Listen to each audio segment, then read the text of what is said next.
Hello, this is Mark Abel. Today I'll be talking about digital literacy. So Educause was one of our references, and they said that when you assign digital story projects, it's a very effective way to increase student engagement in school. There was one case study, a student would sleep in, he was unengaged, and it said that this project of making a video based on his band and other musicians that had inspired him got him very involved. He starts learning graphics and audio editing software on his own, which is showing motivation. Motivation is something that gets suppressed with adolescent development sometimes. And it increased the engagement of other adolescents in the class, and they said that they wanted to attend one of his band performances at a local club. The articles also talked about how there's generally four different predominant themes for digital stories: instructional, persuasive, historical, and reflective. And it's so effective that my college I attended, this was our rival, Carlton College. We called it the Harvard of the Midwest. Their Department of Education started assigning their students digital stories to create. The steps are creating a script. They need to learn how to manipulate multimedia applications. What is that really? Okay, they need to get familiar with GarageBand if they have an Apple computer, or a Windows video creator if they have a Microsoft computer. Things like Photoshop, things like Pro Tools is kind of the high-end audio editing software. These are all different ways they could take this. And some other ones are iMovie, YouTube Editor, Vimeo, Autodesk Sketchbook, Drawing Pad, Doodle Buddy, Sketchpad. You have InkFlow, Sumo Paint, Pixlr, PZap, Aviary Photo Editor, Picturizer, Polar, iRig Recorder, Pocket WavePad, Soundation Studio, and Vocaloo. The possibilities are endless. And those resources come from EdTech Teacher.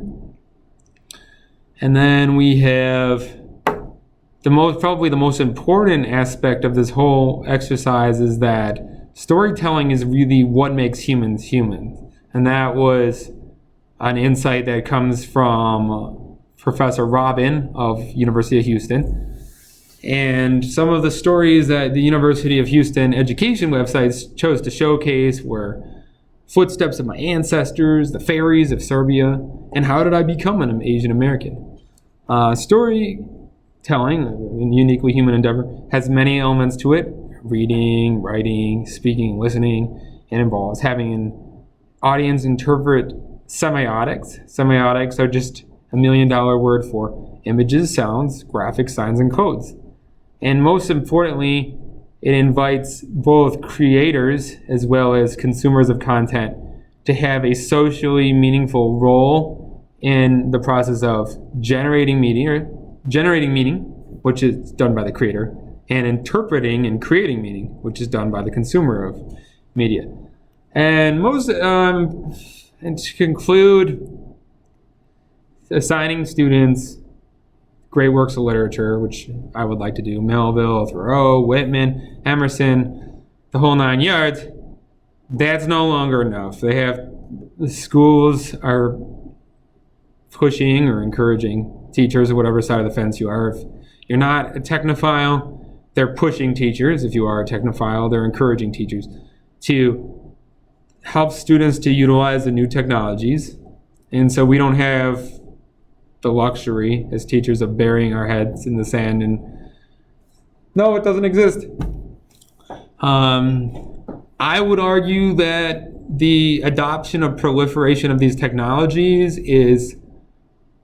meets the interests of corporate America. It meets the interests of the capitalist economic structure, which is basically pushing the god of progress, and that if you have an iPhone, I have a Samsung Note 9, and the Samsung would love me to upgrade to Note 10 because I need to have the latest and greatest.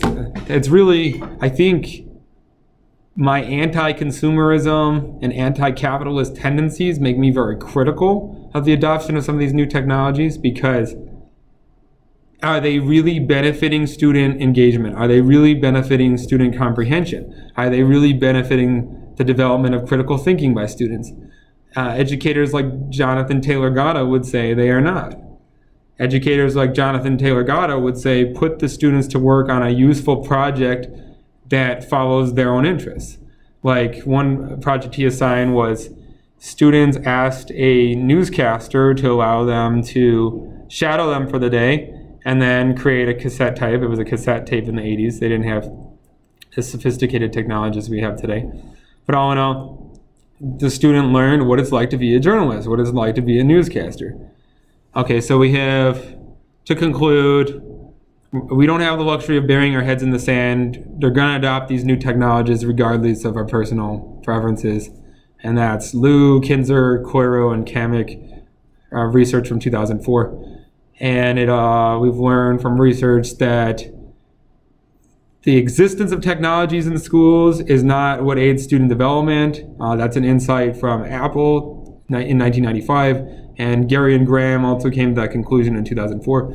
It's incumbent on teachers to utilize technologies in ways that prepare students for professional roles, that capture the student's interest, and recognize which developmental stage a particular group of adolescents resides within. And I hope to see your comments below.